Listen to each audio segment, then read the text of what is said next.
Ruslan. Who would have thought we'd see the day where Pat Robertson from the 700 Club, someone that falsely prophesied that Trump was going to get reelected, would come out against police brutality with some straight, I don't know how else to describe this. I think you could say that Pat Robertson has gone full on woke. This feels like we're in the Twilight Zone, and I am going to play you guys the clip. Hey, just so you guys know, thank you for tuning in. Over 51% of you guys that regularly watch this channel are not subscribed, so if you're finding value, consider subscribing.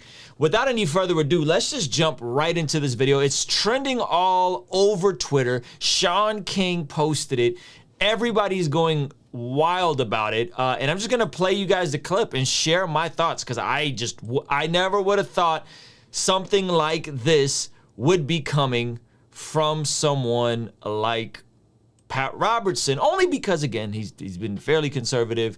He's came out not just in support of Trump, but full on like, thus says it the Lord, Trump was going to get reelected, amongst a bunch of other false prophecies. If you don't know who Pat Robertson is, he's on Christian television. He does the 700 Club show. Let's just watch. This is phenomenal. I think a lot of people are thinking, like I was, that both the gun and the taser would be put on your dominant side, but it's not that way. Yeah, but they have to cross. But they have them different. So you actually have to reach across yourself to you get feel the the taser. difference. I mean, it's definitely there's just no comparison. As I say, they're not making tasers in this yellow color anymore. They're making in black. They're making them yellow. Now, how she made the difference was she shot that poor guy to death, saying, "This is what I thought. I thought was my taser." And if you can't tell the difference in the feel of those things, it's crazy. Anyhow, she deserves.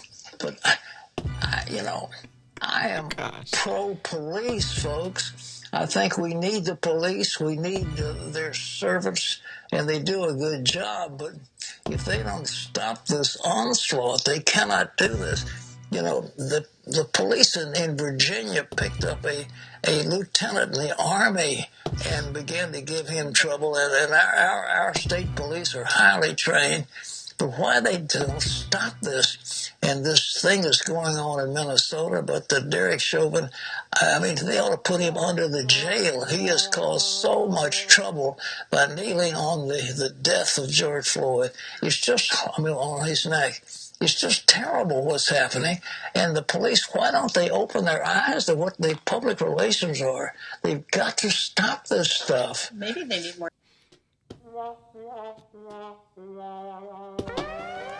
This is something I never thought I would see. Now, let's just break down. What did he actually say here? He said, listen, you got to be very incompetent to confuse a Glock, which I own a Glock, with a taser. Okay, one, yes, wildly incompetent.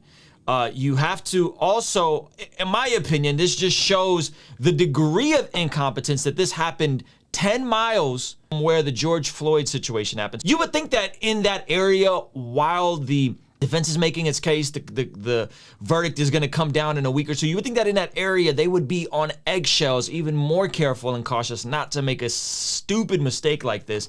But then this is also compounded in the same week where the sergeant in the Army was pulled over. All of this is together, and Pat Robertson says they should put Derek Chauvin under the jail, that the police need to do something about it, that this is, a PR nightmare. Like, I would have never thought in a million years that Pat Robertson would be making these statements in light of all this. And by the way, those of you guys that always go, well, the media spins this and it's only when black people do it. Well, by the way, this is trending in Chicago right now. Chicago Mayor Lori Lightfoot calls for peace as officials release footage of the police shooting a 13-year-old Adam Talendo, I think is how you say his name, Hispanic Caucasian-looking kid, was killed tragically by police. And what they said was a armed confrontation. This now comes out that he was not armed. The footage is about to come out, and the mayor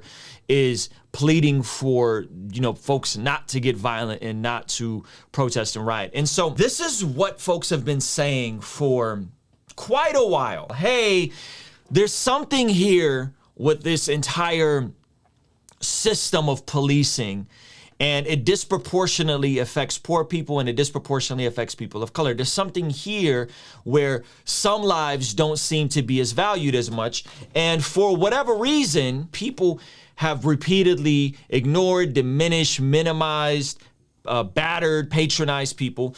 And to stuff like this, this is a tweet from, so this is a Bible professor, okay? He said, we ask people to join in the fight against racism and injustice.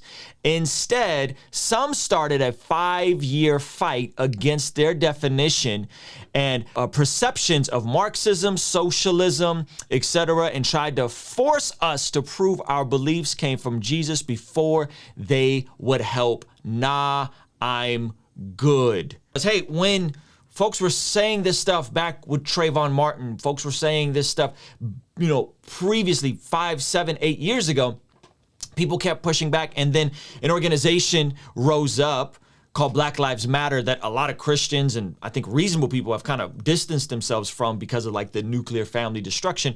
And the onslaught of continued, you're a cultural Marxist, I've gotten it for speaking out against police brutality and all these issues. And no one actually stops to say, hey, what are some reasonable things that need to be proposed to help fix, right? I'm not talking about the fringe organizations that want to do away with capitalism and destroy and burn the entire system. I'm talking about reasonable solutions. Here are some, by the way, you should go do your research. 8 Can't Wait, the campaign called 8can'twait.org. Here are some good, very reasonable solutions that I feel like everybody should be behind, regardless on if you're back to blue or you are seeing these issues overswelling in certain parts of the community. What are we talking about? We're talking about requiring of de-escalation, which would actually require more training and funding for police. A use of force continuum, meaning that you can't just escalate straight to a gun being used. Bans on chokeholds and strangleholds, which has already been passed in a lot of these places. Require warning before shooting. Exhaust all alternatives, duty to intervene, and comprehensive reporting, meaning a comprehensive reporting log of all the different police brutality issues in a national database so cops can't just jump from department to department. But this one right here, the duty to intervene. I feel like if there was a duty to intervene in a lot of these situations where one of the bad apples is misbehaving and someone is stepping out and the good police officer has a duty to intervene where this should not be okay, this should not be allowed, and that good cops have to step in and intervene. It's unfortunate that there's a fragment of Christians, and I primarily speak to Christians on this channel, FYI. There's a segment of Christians that still don't exist, that still don't believe that there's any issues going on here, that still don't believe that there is incompetence of just utter degree from some police officers, that the way qualified immunity works, that the way these police unions are set up, by the way, a lot of these folks also tend to be anti-union but pro-police union, which create these bureaucratic processes to make it almost impossible to try a police officer. And even as these things come out, even as we could all see in multiple corners can look at the George Floyd case and say, hey, what caused this death? According to the two corners, what caused this death was the chokehold, that any person in that position that's of normal health would die. You still have a fragment of people that are denying it, saying this isn't what it is. It doesn't matter. It's not real. People are making it up. People want to be victims. Hogwash. This is nonsense. And if you are a reasonable human, especially if you're a reasonable, God-fearing Christian, this would be the time to extend a ton of compassion, empathy, and to listen and to seek to understand before seeking to be understood, okay? That is my heart for at least the people that watch my channel. I think Pat Robertson saying this stuff literally just elevates it to a whole nother level where really at this point, you're like it takes a figure like Pat Robertson to say something so plainly and people finally be like, oh yeah, maybe there's something on to this police brutality thing that seems a little one-sided in these situations, right? This is the part where we don't really acknowledge the power of media and influence and how much somebody's voice travels. And I would encourage all of you guys watching, hey, there needs to be changes. There needs to be reasonable changes. I'm not talking about burning down a system. I'm not talking about dismantling capitalism. I'm not talking about cultural Marxism. I'm not talking about any of that kind of stuff. But if a human takes an oath to protect and serve, and a human commits a mistake, like grabbing the Glock instead of the taser, which is, I don't know how you make that mistake, but if you make that mistake, they should be instantly held to certain standards, and we should all be united on this conversation, right? Which she was, to be fair. In that situation, she was fired. She was charged with manslaughter. This is what should always happen. This should be standard practice in these situations. The fact that there's even an inkling that Derek Chauvin may get off is wild to me. This is wild to me. That a fragment of the population legitimately thinks that not only should he get off, but that, George Floyd caused it. I don't think this is as unique as we think it is. I think that more and more people are just checked out from the other parts of society that go through different types of encounters with police and law enforcement. And when you first hear about it, it sounds wild. Like Dave Chappelle has a skit of like, wow, really? Black people getting mistreated by police? Like, this is really a thing. And it's like, yeah, fam, this is really a thing. This is stuff that actually happens. And it's sad, and we need to be aware of it, because if we're aware of it, when legislation comes down that could potentially move the needle on some of these things, like, again, A can't wait. I'm not on no advocating for any type of wild stuff. I'm saying A can't wait. I'm saying if you believe that people are image bearers of God, even if they have made mistakes, even if they are addicts, even if they're doing things that they shouldn't be doing, coming into contact with law enforcement, that they should still be treated as an image bearer of God, and they should still have certain rights extended to them. And if someone misbehaves who took an oath, they should be held accountable, in my opinion, to a higher standard of the law. In my opinion, to a standard of the law that, as me and you as a citizen will be held onto, and some, because they should know better, in my opinion. But I don't know. Hey, maybe this is what makes Ruslan the woke social liberal, which I don't think I am, but that's how some of you guys want to portray me whenever I speak out on these things. But I think it takes someone kind of as wonky as Pat Robertson stating the obvious for everybody else to be like, oh yeah, there's something to this. Oh yeah, people of color, poor people kind of get treated filthy by law enforcement. Oh yeah, we might want to do something about this kind of stuff. And the question of how is this connected to a Christian worldview is quite simple. If we believe that there is a God and a creator who created man in his image, that means that all people have certain rights and value and intrinsic worth that, regardless on how their life is played out, aren't allowed to be treated any way someone who's in a position of power has over them. That is a Christian worldview. And if other people in power are abusing people who do not have as much power, who do not have as much influence, those people should be held accountable. Yeah? Because, by the way, remember, why did Jesus come? Jesus came because we had a sin problem, and because we had a sin problem, he needed to do something about it, and there needed to be some degree of justice for our sin problem, right? So we like the idea of Jesus dealing with the justice over our sin, but when someone else sins against somebody else, we don't want there to be justice. That's really interesting to me. Or we want certain people to be held to different standards than the rest of the population. That's really interesting to me. So don't get it twisted. We had a sin problem. Jesus decides to do something about it because a good judge has to judge sin and there has to be consequence. Jesus decides to step in and deal with that consequence. And that is the good news, right? That is the good news, that he paid the penalty for our issues, for our sins, right? But somebody had to pay for that. Somebody had to step in there. And in the situation of our judicial system, somehow we compartmentalize that. Somehow justice, somehow just scales, somehow people being all created in the image of God, no one being discarded. We compartmentalize these things, and it's extremely unhelpful. It's extremely not biblical. It's extremely contrary to what Jesus laid out, where he said, hey, I've come to set the captives free. I've come to help the oppressed, right?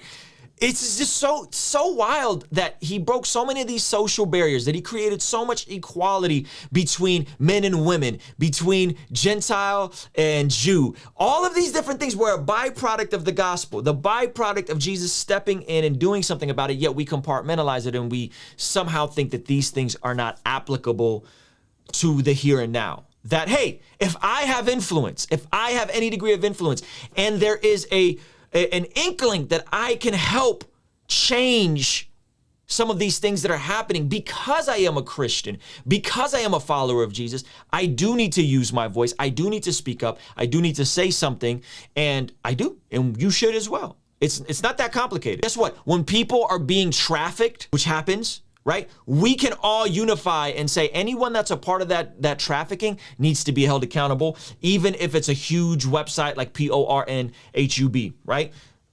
We all unify. We say, hey, this is bad. People are being trafficked. It doesn't matter. It doesn't matter what choices they made. It doesn't matter what families they were brought up in. It doesn't matter what mistakes they made. It doesn't matter if they asked for it. It doesn't matter if they weren't complying with the typical way of going to school and making good decisions. Someone is being trafficked, and Christians and non-Christians alike need to step up and help those people that are being victimized in that situation. This is something we all agree on, by the way. New York Times, The World, non-Christians, right? That massive website took a huge hit, and people are talking about it. People are talking about it. By the way, New York Times is talking about it. Non-Christians are talking about it. And there's been a huge dent made in that specific arena. But when it comes to this issue of people being mistreated by cops, people being mistreated by police, somehow we compartmentalize that and we say, oh no, you're being too woke, you're a social justice warrior, it's not the same, right? Not much different though. People who are in that world haven't always made the best choices. People that have gotten, some of them flat out just gotten kidnapped, but a lot of folks, and I know folks that come from that world, on both sides of that world. I'm talking the prostitutes and the pimps, both sides, right? And we persecute to the fullest extent of the law, and we all rally behind that. But for whatever reason, this gets compartmentalized and demonized and otherized, and when amazing, brilliant men of God like Dr. Eric Mason, who I'm hoping to have on a channel soon, come out, speak out against this, they're woke, and their woke BS is nonsense, and it's making a blemish on the bride of Christ. Shout out to Jeff Durbin, the cornball he is, right? This is the kind of stuff we're dealing with. So hopefully this is helpful in terms of just how we should be framing and thinking about this. No, I am not saying we need to dismantle the nuclear family and overthrow capitalism. I'm not for any of that. Look at all my financial videos. You know exactly where I am. But I'm saying on these specific issues, I think we've been silent when we've needed to speak up, and it's not been the most helpful. So those are my thoughts on it. I want to hear what you guys have to think about this. I do. Just keep it gracious. And before you got something wild to say to me, consider sending me a DM. That's always helpful. King's Dream Entertainment. Ruslan. I